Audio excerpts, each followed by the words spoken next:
Salam hörmətli izləyicilər. Deməli mənə dünəndən yazırlar ki, "A mehman, bu Hikmət Hacıyevin ağzını cıran kimdir?"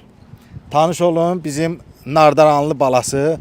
Nardaran Oğraş Emin Ağalarovla tanınmır. Bax belə mərd oğlanlarla tanınır. Ələmdar, xoş gördük və sənin çoxları bu gün tanıyacaq.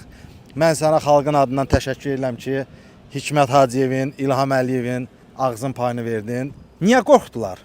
Niyə suallardan qorxub qaçdılar? Bunu biz eləmədik. Bunların üzünü rüsvay eləyən Allah oldu. Şükürlər olsun Allaha ki, istədiyimizə biz yox, Allah nail oldu. Mən bir şey fikir verdim həmin videoda. Hikmət Hacıyev sənə deyirdi ki, bəs niyə gəlib Qarabağda döyüşməmsən?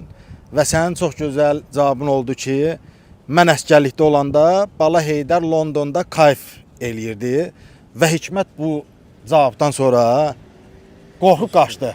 Niyə qorxub qaçırlar? Axı İlham Əliyev, Hikmət Hacıyev həmişə deyirdi ki, onlar bomba oğlandı.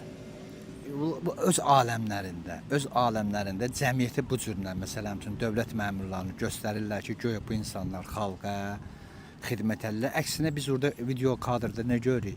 Hikmət Hacıyevin mənə sualı olur ki, cənab İlham Əliyev görürsüz torpaqlarımızı azad elədi. Mən də deyirəm ona ki, xeyr, cənab prezident yox, kasıb-küsubun balaları azad elədi. Düşünürsüz, bunlar xalqın dilindən danışmağa belə cəsarətləri yoxdur. Onlar deyə bilmir ki, bəli, bir günləri həmən o kasıb, ələ ayaq olmayanın balaları getdi o 20% torpaqlarımızı işğaldan azad elədi. Bunlara tapşırırlar ki, gödün hər bir yerdə Ancaq İlham Əliyev. Bu Hikmət, Ceyhun, Vilayət Eyvazov, bunlar hamısı İlham Əliyevin sadiq itləridir. İzləyicilərin sualıdır. Niyə onların üzlərinə tüpürmədin? Bunu çoxları bu sualı verir.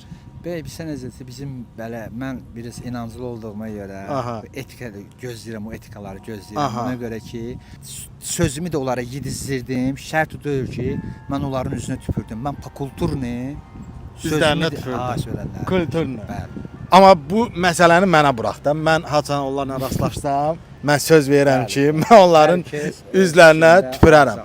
Əlimdar, vətən xainləri əslində kimlərdir?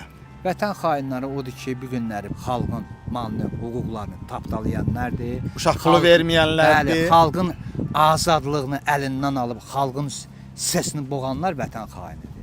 Sən niyə qorxmadın? Nədən qorxusuq? Allah bizim ürəyimizə xof salmadı, yəni qorxu salmadı ki, yəni sənin qabağında duran dövlət məmuru ola bilər, ancaq o da sənin kimi bir insandır. Ay sağ ol. Sən çəkinmədən söz verdiyin orada.